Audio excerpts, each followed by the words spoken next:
그러면서 오늘 새해 첫 주를 시작하면서 어떤 말씀을 드릴까 그러다가 올해 제가 세운 교회 주제가 다니엘처럼 뜻을 정하라죠. 지금 옆에 현수막 보이시죠? 그래서 우리가 뜻을 정하는 부분에 대해서 다니엘은 어떤 뜻을 정했고 어떤 상황에서 뜻을 정했고 또 그는 뜻을 정하기 위해서 어떻게 했고 그리고 뜻을 정한 결과가 무엇이었는지 먼저 살펴보고 우리가 올해 세워야 할 뜻이 무엇인지 다시 한번 잘 살펴보는 그런 시간이 되었으면 해서 오늘 본문 말씀을 잡아봤습니다. 마이크가 잠깐 하울링이 좀 나는 것 같은데 방송실 조금만 신경을 써주세요. 제가 지금 목이 안 좋아가지고 목소리가 좀 이상한 것 같아요. 자, 다니엘은 유다가 거의 망하기 일보 직전인 여호아스 왕과 여호야김 왕이 다스리던 시기에 유대 땅에서 청소년기를 보내고 있었습니다. 오늘 1절에서 2절 말씀 보면 유다 왕 여호야김이 다스린 지 3년이 되는 해에 바벨론 왕 느부갓네살이 예루살렘에 이르러 성을 에워쌌더니 주께서 유다 왕 여호야김과 하나님의 전 그릇 얼마를 그의 손에 넘기심에 그가 그것을 가져다가 그 신들의 보물 창고에 두었더라라고 기록하고 있습니다. 이게 지금 유다 말기의 상황을 표현하고 있는 거예요. 지금 유다가 어떤 상황 가운데 처해 있나? 원수들이 늘 쳐들어와서 성을 에워싸고 함락하고 하나님의 전에서 거룩한 성물을 가져가고 이런 상황들이 계속해서 반복되고 있습니다. 유다의 명문 귀족의 후손으로 다니엘은 금수저를 물고 태어났지만 그의 미래는 완전히 암울하고 아주 어두웠습니다. 당시 유다는 애굽과 바벨론 사이에 찡겨 있었습니다. 그래서 유다가 반으로 나뉘어서 친애굽파, 친바벨론파로 나뉘어서 조정은 서로 싸우고 그러고 있었습니다. 어디에 붙어야 할지 몰라서 서로 다투고 있는 그런 상황 가운데 있었습니다. 유다의 마지막 개혁왕인 요시야 왕이 죽고 여호아하스가 왕위에 올랐지만 애굽이 바로 쳐들어와 가지고 이 애굽의 침략을 당하면서 이 여호아하스는 왕이 된 지 3개월 만에 폐위되고 맙니다. 그리고 애굽에 의해서 여호야김이 이 왕이 되었습니다. 하지만 세계 정세는 이미 바벨론에 의해서 주도되고 있었습니다. 그런데 여호야김은 국제 정세를 읽지 못하고 친애굽 편에 섰다가 바벨론의 느부갓네살 왕의 침략을 받게 되었습니다. 마치 구한말 우리나라가 청나라 또 러시아 또 일본의 틈바구니 속에서 망해가던 모습이 오버랩되는 것 같습니다. 우리나라도 구한말이 그랬잖아요. 국제 세계 열강 그 틈바구니에 찡겨가지고 청나라 눈치 보고 러시아 눈치 보고 일본 눈치 보다가 결국 망하게 되는 그 모습이 오늘 남쪽 유다의 왕국에 그대로 오버랩되고 있습니다.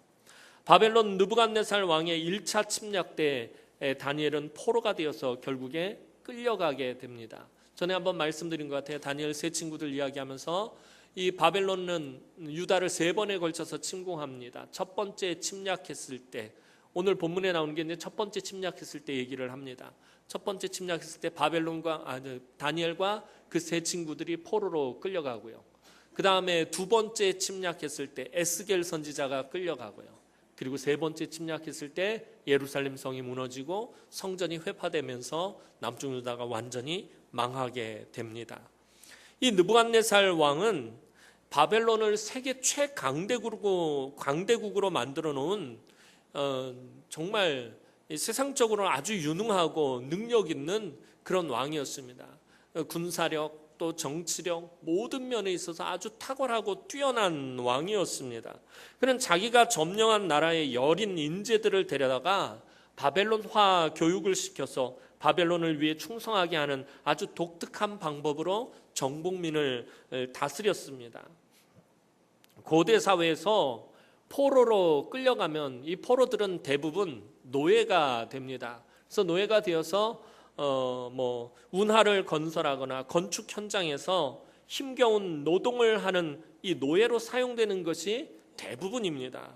그런데 느부갓네살은 그 중에서 똑똑하고 재능 있는 청소년들을 선발해서 철저하게 바벨론화 교육을 시키고 바벨론에게 충성을 하게 만들었습니다. 느부갓네살은 선별한 인재들을 3년 동안 기르고 양육하며 교육을 시켰는데 이때 이들이 먹는 음식을 자신이 먹는 최고의 음식들로 공급하게 하였습니다. 그것이 5절 말씀입니다. 5절 말씀 우리 다 함께 한번 보도록 하겠습니다. 5절 말씀입니다. 시작.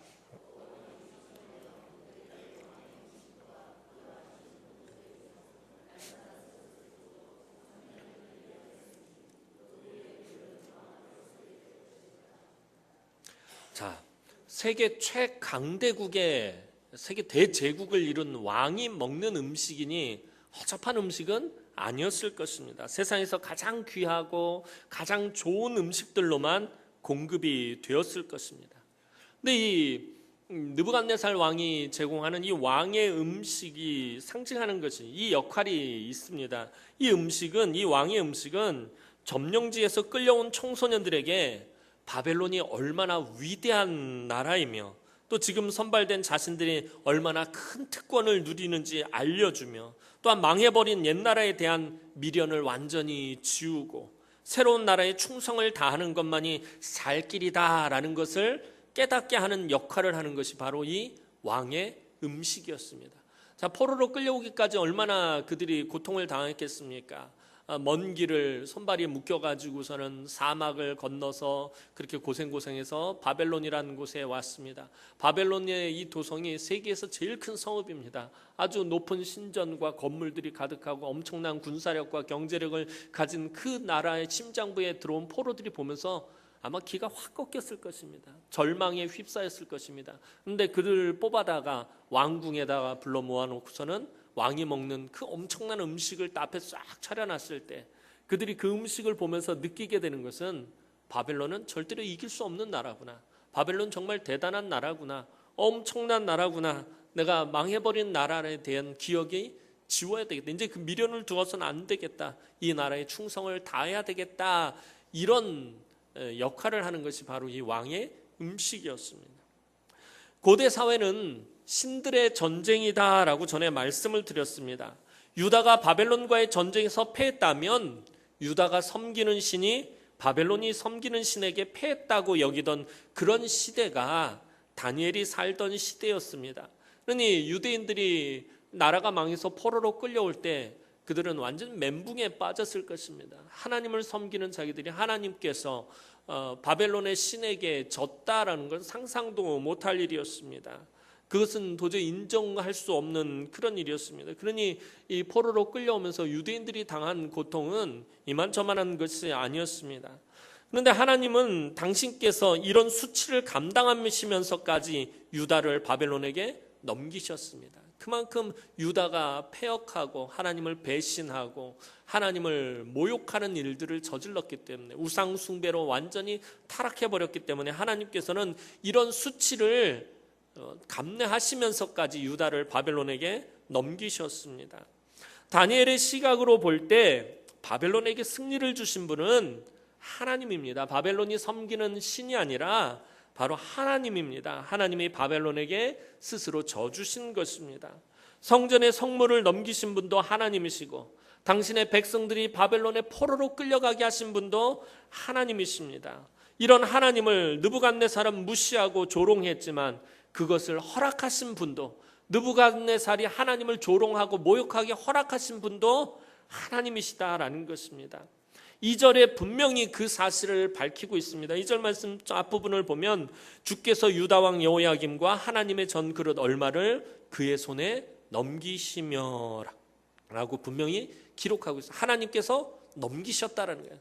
느부갓네살이 빼앗아간 것이 아니라 느부갓네살이 싸워서 이기고 그것을 하나님 손에서 탈취해 간 것이 아니라 하나님께서 스스로 넘기셨다라는 거예요. 하나님께서 주권적으로 이 일을 허락하셨다라는 것입니다. 다니엘서를 이해하려면 이 사실을 분명히 인식하고 있어야 합니다. 다니엘이 계속해서 왜 말도 안 되는 그런 선택을 하는지 바로 이런 관점이 깔려 있기 때문입니다. 다니엘은 하나님은 유다 땅에만 계시는 것이 아니라 온 세계를 경영하시는 주권자이기 때문에 바벨론에서도 동일하게 역사하신다는 것을 잘 알고 있었던 믿음의 사람이었습니다.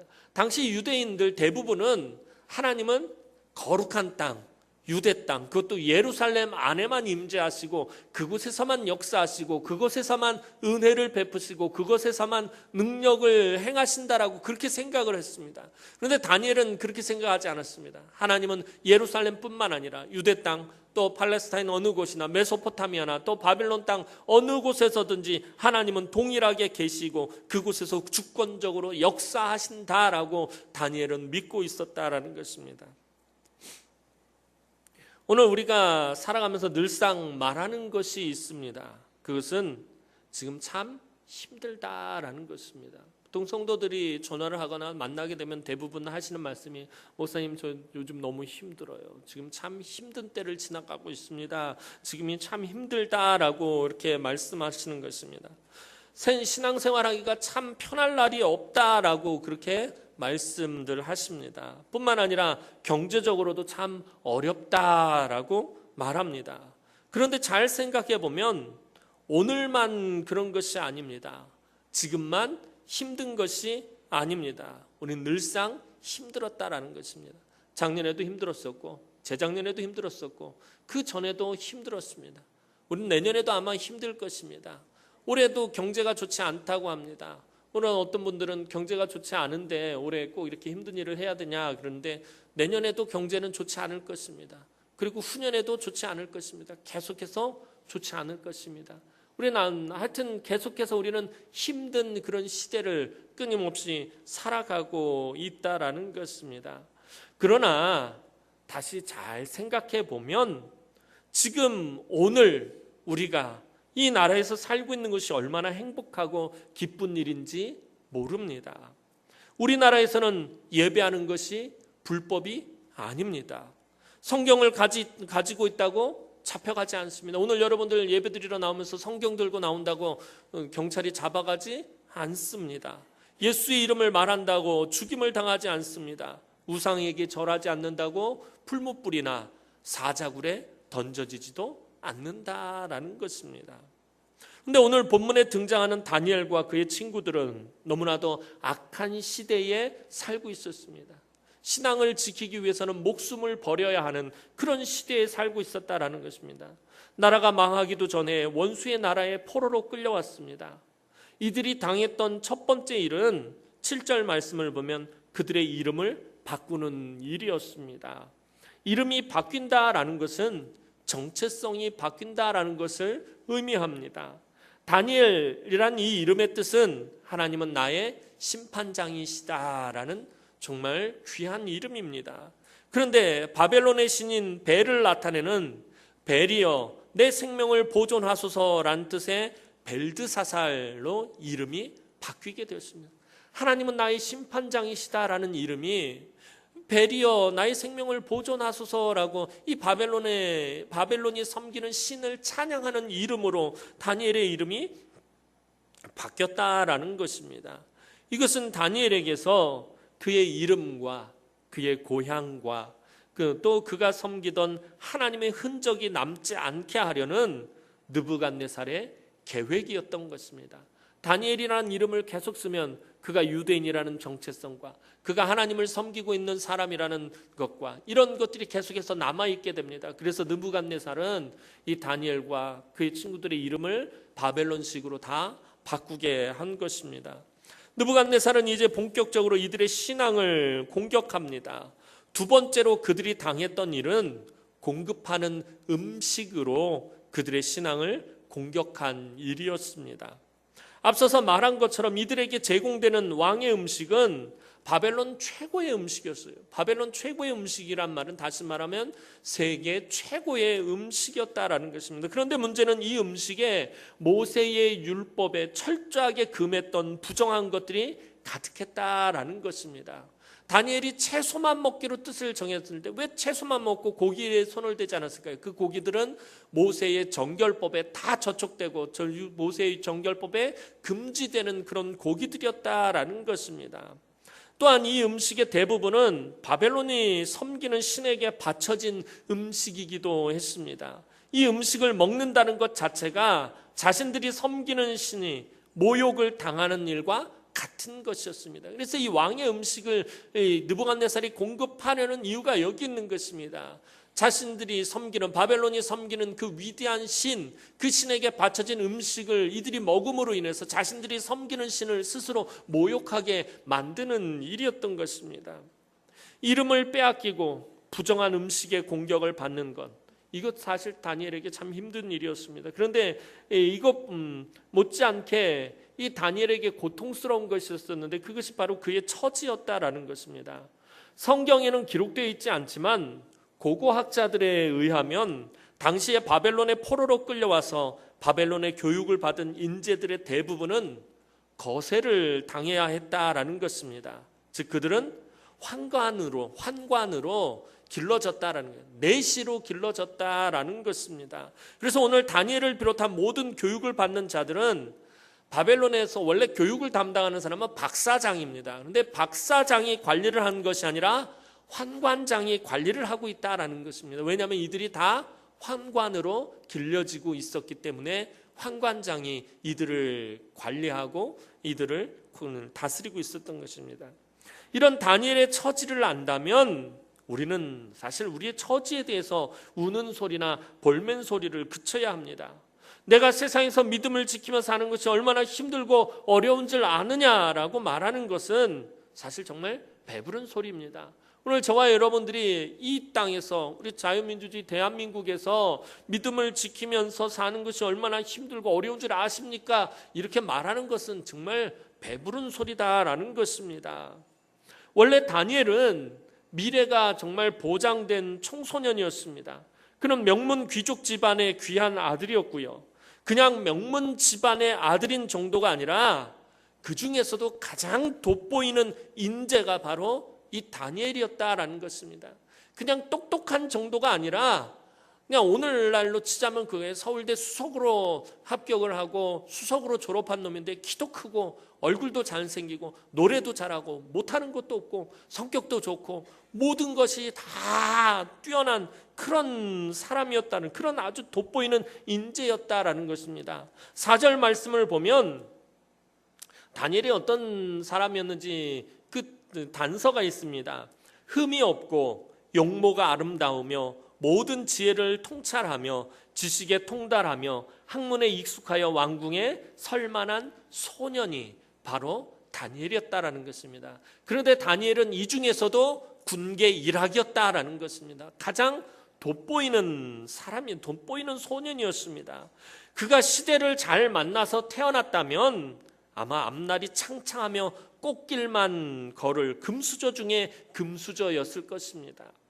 그런데 그 모든 꽃길과 찬란했을 미래가 하루아침에 끝장이 나버렸습니다. 우상을 숭배하는 군대가 쳐들어와서 예루살렘 성을 점령하고 하나님의 성전에서 거룩한 물건들을 탈취하고 그의 친구들과 함께 우상의 소굴로 끌려와서 악한 왕을 섬기기 위해서 낯선 언어와 문화와 학문을 억지로 배워야 했습니다. 게다가 거세까지 당했다고 한다면 다니엘 인생의 청운의 푸른 꿈은 바로 악몽 그 자체였습니다. 하지만 이 악몽의 한복판에서 그가 온 세상을 다스리시는 하나님을 인정하자 그의 악몽 같은 현실 속에 하나님이 나타나셨고 그를 절대로 번성할 수 없는 곳에서 높임을 받는 삶을 살게 만드셨습니다. 자, 그럼 이토록 비참한 악몽 같은 현실을 이겨내고 바벨론과 바사에서 높임을 받게 된 이 다니엘 인생의 출발점이 무엇이냐라는 것입니다. 다니엘은 어떻게 이 악몽 같은 현실에서 벗어날 수 있었던 것입니까? 그것은 다니엘이 뜻을 정하는 데서부터 시작되었다라는 것입니다. 이 이야기를 하려고, 다니엘이 뜻을 정했다라는 이 이야기를 하려고 지금까지 앞에서 장황하게 여러 가지 이야기를 한 것입니다. 8절 말씀 우리 다 함께 보도록 하겠습니다. 8절 말씀입니다. 시작.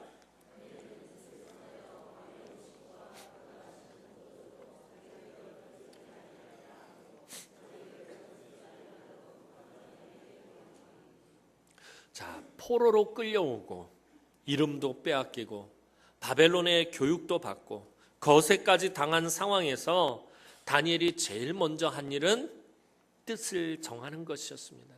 하나님 앞에서 뜻을 정하는 것이었습니다. 이 여러 가지 상황 중에서 왕의 음식이 제공된 것은 사실 다니엘에게는 가장 좋은 기회가 제공된 것이기도 했습니다. 엄청난 특권이 제시된 것입니다.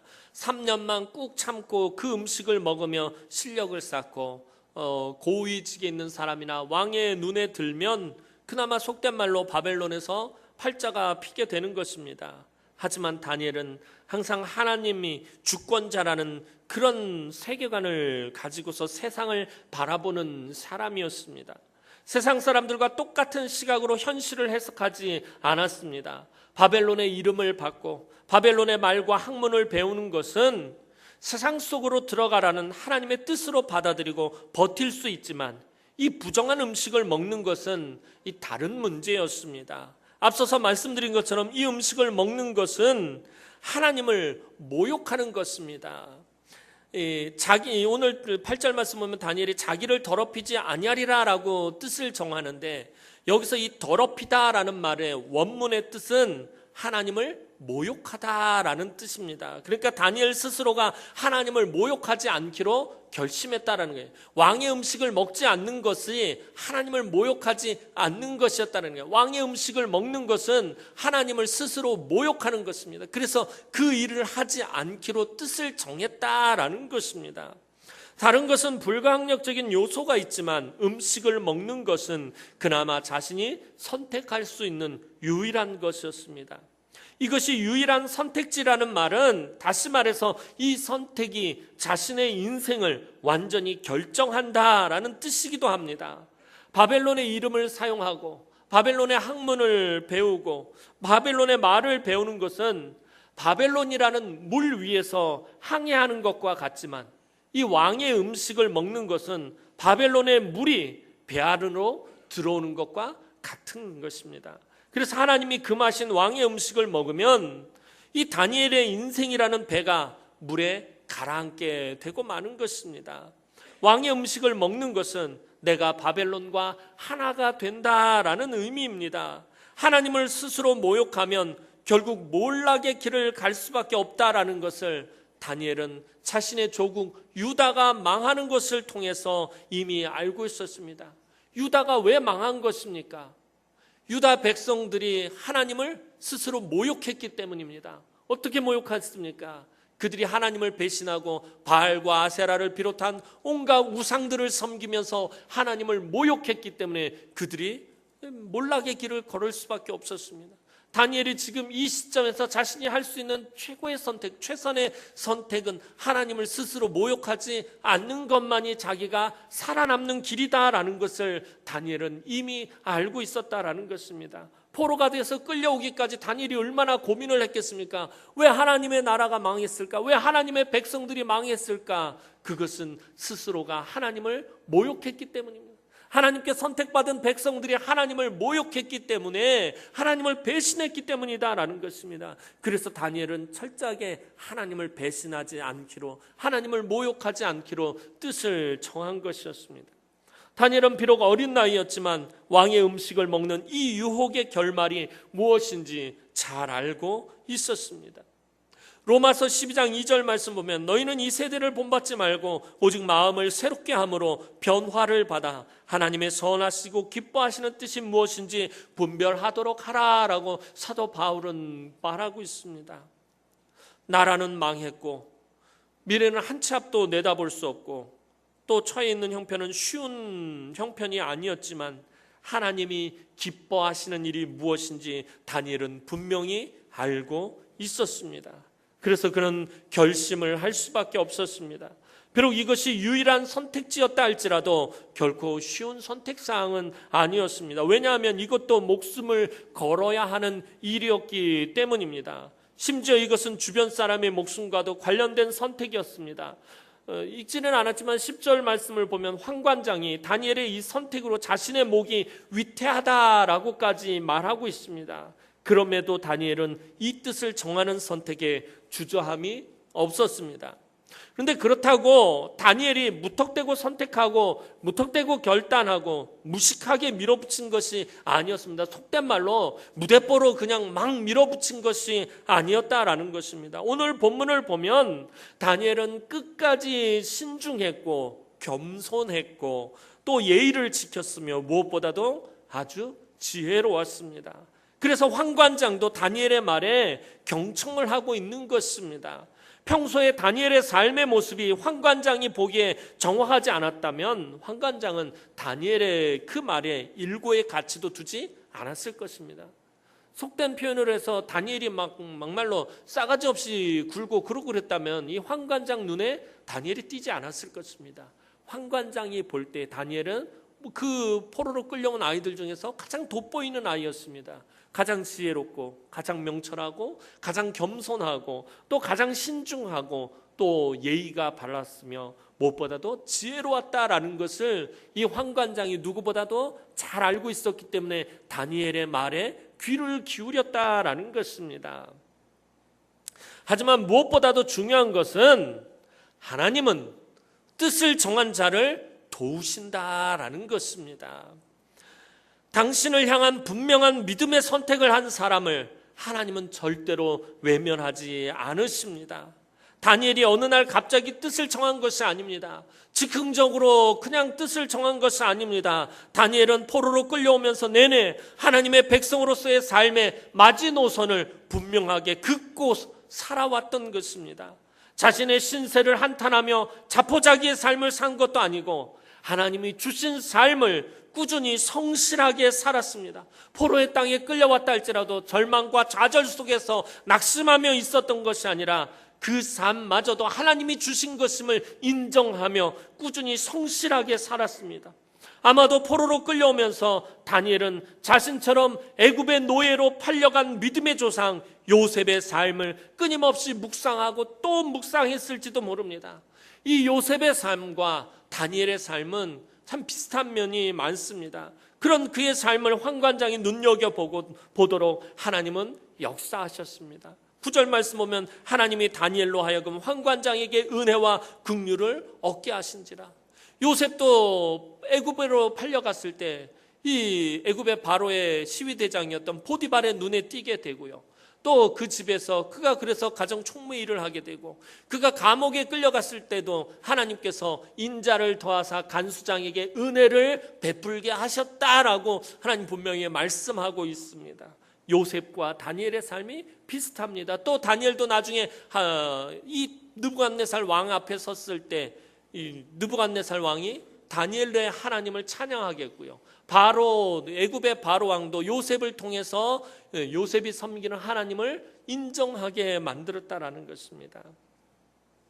이처럼 다니엘은 자신이 이 바벨론의 포로로 끌려왔을 때 아마도 요셉의 삶을 묵상하면서 자신이 어떤 삶을 살아야 할지 분명하게 그것을 마음 가운데 정하고 있었을 것입니다. 많은 성도들이 믿음을 지키기 위해서 핍박을 당하기도 하지만 그 믿음을 지키는데 지혜롭지 못해서 핍박을 당하는 일이 사실 더 많다라는 것입니다. 저와 여러분들이 세상에 나가서 믿음을 지키려고 핍박을 당하는 것이 아니라 그것보다도 이 믿음을 지키는 데 있어서 지혜롭지 못해서 핍박을 당하는 경우가 훨씬 더 많다라는 것입니다. 다니엘은 뜻을 정하면서 매우 지혜로웠다라는 것을 보게 됩니다. 사실 환관장에게 다니엘의 요청은 받아들일 수 없는 일이었습니다. 자신의 목숨이 걸린 일이기 때문입니다. 다니엘이 억만금의 뇌물을 준 것도 아니고 다니엘이 바벨론의 권세가의 아들도 아니었습니다. 환관장에게 이익이 될 것이 전혀 없었지만 다니엘의 말에 마음이 움직였습니다. 하나님께서 다니엘의 뜻을 지키시기로 하셨기 때문입니다. 다니엘이 뜻을 정하자 하나님께서는 다니엘의 뜻을 지키시기로 작정하셨다라는 것입니다. 다니엘이 뜻을 정한 것은 그리 쉬운 결단이 아니었습니다. 자신의 목숨을 걸어야만 하는 결단이었습니다. 그런데 우리는 살아가면서 다니엘과는 비교도 되지 않는 아주 작은 대가를 치르는 일도 두려워할 때가 많습니다. 그리스도인으로 살아간다고 하면서 믿음을 지킨다고 하면서 치르게 되는 그 작은 대가들을 두려워할 때가 저와 여러분들이 사실 너무 많다라는 것입니다. 예수를 믿으면서도 예수를 믿는 일로 인해 손해를 보거나 피해를 받는 것을 좋아하지 않습니다. 또한 아주 작은 신앙의 결단을 하는 일조차도 너무나도 많이 주저하고 타협해 버립니다. 내가 편하게 신앙생활하는 일에 방해받기 싫어합니다. 믿음을 지키는 삶을 살겠다고 하면서 지혜롭지 못한 문제는 분명하고도 확실히 해야 할 신앙의 마지노선을 긋는 일이 없다라는 것입니다. 저와 여러분들이 신앙생활하면서 분명히 그어야 할 그 신앙의 마지노선을 긋는 일이 없다라는 것입니다. 우리는 나를 구원하신 하나님, 나를 위해서 독생자를 아낌없이 죽기까지 내어주신 하나님을 위해서 내가 할 수 있는 최소한의 일이 무엇인지 분명히 해야 합니다. 나를 위해서라면 이 세상의 모든 것을 다 희생해서라도 움직이실 그 하나님을 위해 절대로 양보할 수 없는 영적 마지노선을 우리는 분명히 긋고 살아야 한다라는 것입니다. 바벨론의 포로로 끌려간 다니엘이 하나님을 위해 뜻을 정한 나이는 소년의 때였습니다. 당시 조국의 지도자들이 하나님을 버리고 우상을 섬기며 엉망으로 살았지만 청소년의 시기에 다니엘은 분명한 신앙관을 가지고 있었습니다. 결국 나라가 망하게 되었고 악한 성읍 바벨론에서 다니엘을 영적으로 이끌어줄 멘토도 없었고 스승도 없었습니다. 그런데도 이 어린 소년은 하나님 말씀대로 살기로 뜻을 정했고 이렇게 하나님을 위해 뜻을 정했을 때 하나님은 놀라운 은혜와 복과 능력을 베풀어 주셨습니다. 이처럼 다니엘이 목숨을 걸고 하나님을 위해서 뜻을 정한 결과가 무엇입니까? 우리가 읽지는 않았지만 19절, 20절 말씀 한번 다 함께 읽어볼 수 있었으면 좋겠습니다. 우리 19절에서 20절 말씀입니다. 다니엘서 1장 19절에서 20절 말씀 시작.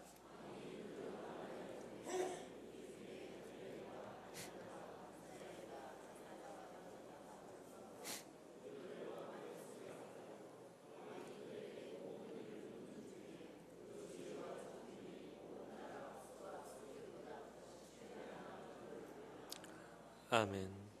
하나님께서 다니엘과 그의 친구들을 외면하지 않으셨다라는 것입니다. 하나님을 향해서 뜻을 정했더니 하나님께서 결코 외면하지 않으셨습니다. 아까 말씀드린 것처럼 하나님은 뜻을 정한 사람을 반드시 도우신다라는 것입니다. 그리고 놀라운 은혜를 베푸십니다. 이런 은혜의 결과는 다니엘이 뜻을 정하는 그 순간 이미 정해진 것이었습니다. 하나님은 당신을 위해서 뜻을 정한 사람을 그냥 내버려 두지 않으십니다. 사랑하는 성도 여러분, 하나님의 백성들이 뜻을 정한다라는 것은 매우 중요한 일입니다. 오늘 저와 여러분들이 신앙생활하고 이제 2018년도를 시작하면서 아마 이 중에서는 자신들의 여러 가지 뜻을 정하신 분들이 있을 것입니다. 하나님의 백성들이 이처럼 뜻을 정한다는 것 아주 중요한 일입니다. 이렇게 뜻을 정하는 것은 하나님께서 주신 믿음입니다. 하나님께서 이런 믿음을 선물로 주실 때에는 감당할 수 있는 힘과 능력과 이길 수 있는 길을 함께 주십니다. 다니엘과 함께 있던 수많은 소년들은 아마 그들도 뜻을 정했을 것입니다. 그러나 다니엘과는 다른 뜻을 두었습니다. 다른 뜻을 세웠습니다. 이 수많은 소년들이 세운 뜻이 무엇입니까? 오직 이 세상에서 살아남는 일에만 뜻을 정했습니다. 그 중에는 다니엘과 같은 유대인 소년들도 있었을 것입니다. 그러나 다니엘은 하나님은 유대 땅 예루살렘에만 계시는 것이 아니라 바벨론에도 계시고 땅 끝에도 계시는 분임을 알았습니다. 비록 나라가 망하고 포로로 끌려오고 악몽과 같은 현실 속에 놓여져 있지만 그 가운데도 하나님은 분명히 계시며 당신의 뜻대로 다스리신다라는 것을 누구보다도 분명히 알았기 때문에 다니엘은 하나님을 향한 뜻을 정할 수 있었습니다. 우리는 매년마다 연초가 되면 여러 가지 뜻을 세웁니다. 그런데 끝까지 제대로 지킨 것이 얼마 없음을 보게 됩니다. 어떤 때는 신앙의 영역에서 뜻을 정하는데도 잘 지켜지지가 않습니다. 우리가 세상의 영역에서 아까 말씀드린 것처럼 다이어트를 한다든지 운동을 한다든지 무언가를 배운다든지 하는 뜻을 세우는 것이 아니라 이 신앙의 영역에서도 뜻을 세운 것들이 잘 지켜지지 않는 것을 보게 됩니다. 올해는 성경 일독을 해야지, 새벽 제단을 쌓아야지, 교회 여러 곳에서 봉사도 해야지 하며 뜻을 세우지만 얼마 안 가서 흐지부지하게 되는 것을 보게 됩니다. 왜 그런 것입니까? 솔직히 우리가 정직하게 우리 마음을 살펴보면 이 모든 것이 하나님을 위한 것이 아니라 나를 위해서 정한 뜻일 때가 많다라는 것을 알게 됩니다. 우리 마음을 솔직하게 들여다보시기 바랍니다. 하나님을 위한다고 말하지만 사실은 나의 만족함을 위한 것이 많다라는 것입니다. 그러니 나의 만족함이 채워지지 않으면 그만 중간에 그만두고 말든지 아니면 기쁨과 감사함 없이 힘들게 억지로 하게 되는 것입니다. 다니엘처럼 뜻을 정한다라는 것이 무엇입니까? 다니엘처럼 뜻을 정한다라는 것은 내가 원하는 대로, 내 만족함대로, 내 뜻대로 뜻을 정하는 것이 아니라 먼저 하나님의 뜻이 무엇인지, 무엇이 하나님을 기쁘시게 하는 일인지 분명하게 분별해야 한다라는 것입니다. 무엇보다도 다니엘서 전체를 살펴보면 다니엘은 기도의 사람입니다. 하루에 3번 시간을 정해놓고 예루살렘을 향해서 한 번도 빠짐없이 기도했던 사람이었습니다. 뜻을 정하는 것조차도 하나님께 묻고 정하는 것이 중요합니다. 이게 내 생각이 옳다고 해서, 내가 판단할 때에 내 신앙이 유익하다고 해서 정하는 것이 아니라 그 하나하나까지도 하나님께 묻고 정하는 것이 중요하다라는 것입니다. 다니엘은 즉흥적으로 뜻을 정한 사람이 아닙니다. 그가 그냥 기분에 따라서 뜻을 정한 것도 아닙니다. 하나님 앞에서 수없이 고민하고 씨름하고 결단하여 뜻을 정한 것입니다. 올 한 해 우리가 하나님을 위해서, 나라와 민족을 위해서, 교회를 위해서, 다음 세대들을 위해서 뜻을 정하고 또 뜻을 모아야 할 일들이 많이 있습니다. 올 한 해 여러분들이 뜻을 정해야 할 것들이 많이 있습니다. 그런데 그것이 나의 생각대로, 나의 뜻대로, 나의 계획대로, 나의 생각대로, 나의 경험대로, 나의 만족함대로 세워지는 것이 아니라 하나님의 뜻대로 세워져야 한다라는 것입니다. 이제 우리 남흥의 모든 성도들이 하나님의 뜻을 분별하며 다니엘처럼 뜻을 정하여 하나님의 놀라우신 은혜의 역사들을 풍성하게 체험하는 올 2018년도 한 해가 되어서 그렇게 하나님의 은혜를 풍성하게 누리시기를 주님의 이름으로 축원합니다. 기도드리겠습니다. 사랑과 은혜가 많으신 아버지 하나님, 은혜와 사랑을 진심으로 감사를 드립니다. 올 한 해 우리가 하나님 앞에서 세워야 할 많은 뜻이 있습니다. 하나님, 내가 원하는 대로, 내 뜻대로, 내 생각대로, 내 경험대로, 내 만족함대로 하나님 우리가 뜻을 정하는 것이 아니라 먼저 하나님의 뜻이 무엇인지, 무엇이 하나님을 기쁘시게 하는 일인지, 무엇이 하나님 나라와 교회의 유익이 되는 것인지 분명하게 분별하고 판단할 수 있도록 하나님 지혜를 허락하여 주옵소서. 다니엘에게 주신 그 믿음을 선물로 주시고, 다니엘에게 주신 그 지혜를 선물로 주시고, 다니엘처럼 뜻을 정함으로 올 한 해 풍성하신 하나님의 놀라운 그 은혜의 역사들을 체험하는 우리 남흥의 권속들이 되어질 수 있도록 하나님 축복하여 주시옵소서. 감사를 드렸고 예수님의 이름으로 기도하옵나이다. 아멘.